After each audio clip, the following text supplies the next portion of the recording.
Even though this is a realistic portrayal of what it's like to be in space, if I had to be in some sci-fi universe, I'd definitely be in Star Wars. I mean, I have this book, I have 2 other canon books, I have the collector's edition Blu-ray, I mean, I'm wearing a t-shirt, but yet, this review isn't about Star Wars, it's about Interstellar.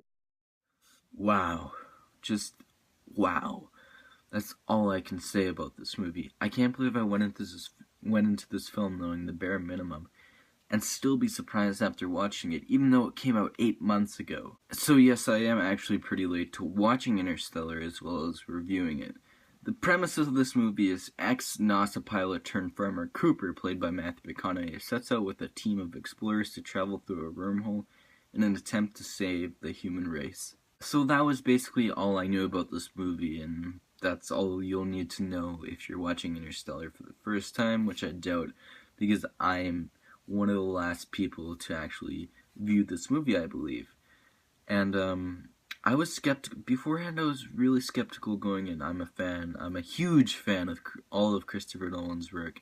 I feel like his films are so unique and very well crafted. And after seeing somewhat mixed reviews for Interstellar, I had my sights set on being somewhat disappointed when the film came to a close. Boy, was I wrong. This film is incredible. I enjoyed so many aspects about this movie, and there's so much to discuss about. Visually, it is stunning. I got them feels during this movie many times. The acting is fantastic, and the score, going from the blaring organ to the quietness of space, really makes you realize how quiet space actually is. And the story is original.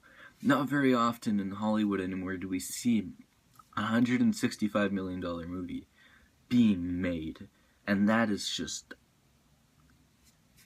incredible, man.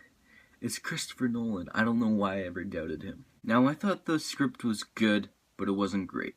There are a lot of effective plot twists in this movie that really work, but then there's one at the end that it didn't really work for me. I'll discuss it later in my spoilers section. Now, this movie is almost 3 hours long, but man, does it go by fast. Apart from the slower beginning, after about the first 45 minutes when you're actually in space, time just flies by. Now, you may have heard of this movie being okay or just good, but I feel like you need to see this movie. Sure, there are problems with this movie, like any other movie, but I feel like delving into those problems would just be nitpicking. This movie, you need to see it. This may not be Christopher Nolan's best movie, but it surely is a masterpiece.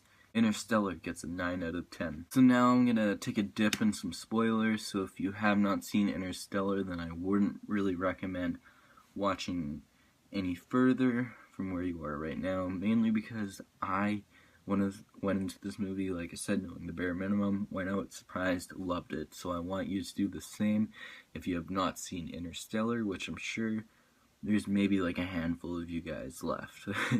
So, like I said, the last plot twist of the movie with Cooper being launched to the 5th dimension planet, where he was actually Murph's ghost, I thought it was great at the start, especially when he was trying to get especially when he's getting Murph's attention to try to get Cooper's past self to stay. I know it sounds all convoluted, but it's actually really not. And then the movie went on from there, where Cooper was communicating with Murph through the watch and how she saved the planet, and I thought, you know what, that's a little far-fetched, but then I backtracked a bit, and it really got me thinking, like, where was Christopher Nolan gonna actually finish this movie, and would there be an ending that I actually liked? And the answer is yes, there would have been. When Cooper detaches himself from that spinning thing, I forget what it's called, but first Tars goes, and then Cooper detaches himself so that what's her face, Brand, Dr. Brand, Anne Hathaway's character is able to get to the other planet.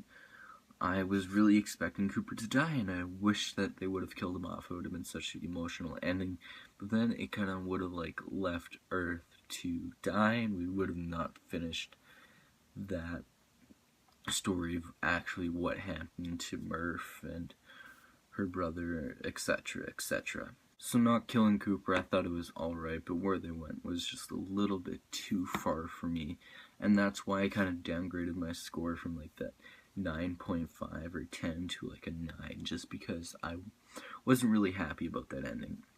Now I could talk about this movie for hours, because there's just so much to talk about, such as the water planet, the huge wave that comes. It's just scary.